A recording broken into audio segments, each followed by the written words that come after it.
が今までやってこれたのも、いつかこんな日が来ると思ってたからだ。いつか答え合わせができるはずだと。今から107年前、この壁に逃げ込んだ人類は王によって統治しやすいように記憶を改ざんされた。それが父の仮説です。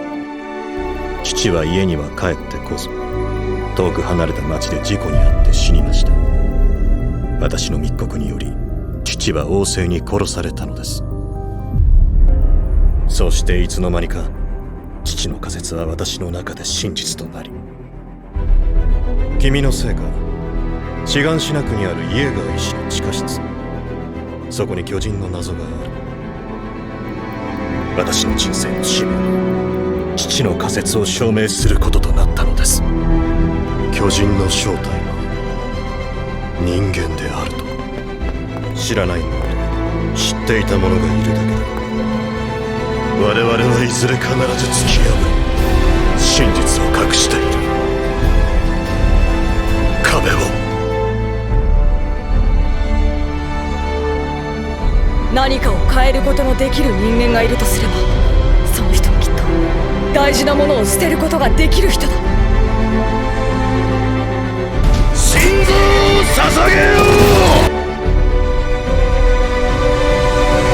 化け物をもしのぐ必要に迫られたのなら、人間性をも捨て去ることができる人のことだ。総員突撃。エレンを奪い返し即帰還するぞ。進め進め。何も捨てることができない人に何も変えることはできないだろう。進め。エレンはすぐそこだ。進め。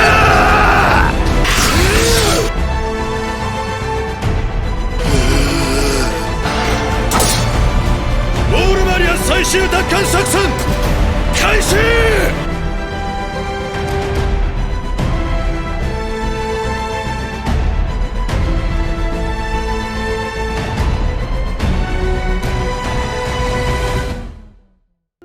訓練兵時代はよく自分と父の考えた仮説を仲間に話していた。調査兵団に入ってそれを証明してみせると。だが調査兵団になった途端、なぜか誰にもその話をしなくなった。私は気づいていた。私だけが自分のために戦っているのだと。私だけが自分の夢を見ているのだと。いつしか私は部下を従えるようになり、仲間を鼓舞した。人類のために心臓を捧げよと。そうやって仲間を騙し、自分を騙し、築き上げた屍の山の上に私は立っている。それでも脳裏にちらつくのは地下室のこと。この作戦が失敗しても死ぬ前に地下室に行けるかもしれない。この世の真実が明らかになる瞬間には私が立ち会わなければならない。それがそんなに大事か。人類の勝利より。ああ、この作戦がうまくいけばお前は獣を仕留めることができるかもしれない。ここにいる新兵と私の命を捧げればな。俺はこのまま地下室に行きたい。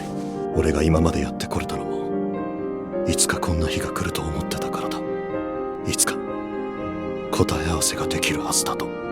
何度も死んだ方がマシだと思った。それでも父との夢が頭にちらつくんだ。そして今、手を伸ばせば届くところに答えがある。だがリヴァイ、見えるか、俺たちの仲間が。仲間たちは俺らを見ている。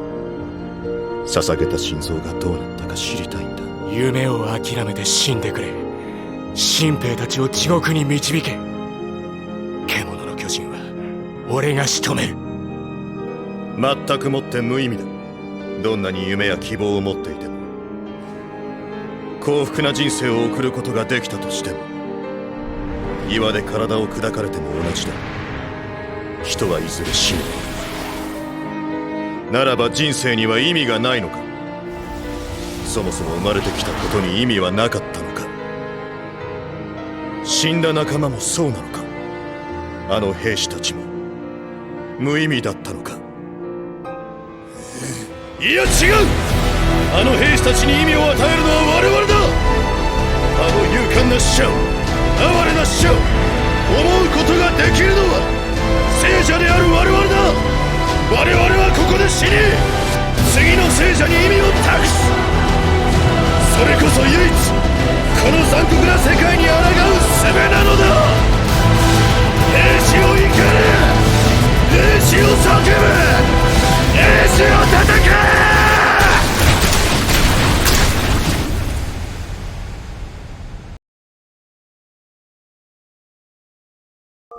この人にはまだ地獄が必要なんじゃないかって。